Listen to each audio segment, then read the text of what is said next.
Eidgaon rubber dam অবহেলায় জরাজীর্ণ, বাড়ছে ঝুঁকি ও অপরাধের আশঙ্কা।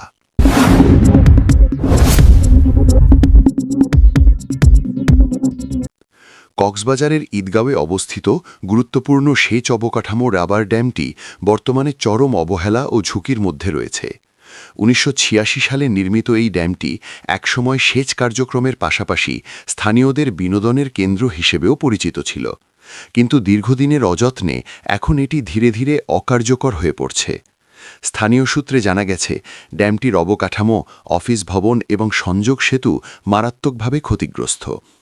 বিশেষ করে ড্যাম পরিচালনা কমিটির দোতলা অফিস ভবনটি এখন মাদকসেবী ও অসামাজিক কর্মকাণ্ডে জড়িতদের আস্তানায় পরিণত হয়েছে বলে অভিযোগ রয়েছে।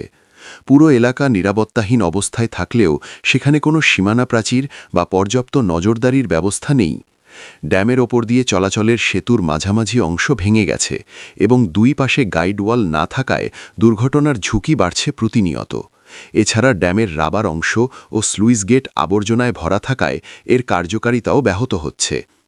রাতে পর্যাপ্ত আলোর ব্যবস্থা না থাকায় পুরো এলাকা অন্ধকারে ঢেকে যায়, যা একদিকে যেমন আতঙ্ক সৃষ্টি করছে, অন্যদিকে অপরাধ প্রবণতা বৃদ্ধির আশঙ্কাও বাড়াচ্ছে। ড্যামের সংযোগ সড়কটিও খানাখন্দে ভরা, ফলে চলাচলে দুর্ভোগ পোহাতে হচ্ছে এলাকাবাসীকে। প্রায় ৪ দশক পুরনো এই স্থাপনাটির বর্তমান জীর্ণদশা দেখে স্থানীয়রা গভীর উদ্বেগ প্রকাশ করেছেন। তাদের অভিযোগ, সংশ্লিষ্ট কর্তৃপক্ষ বিষয়টি জানার পরও কার্যকর কোনো পদক্ষেপ নিচ্ছে না।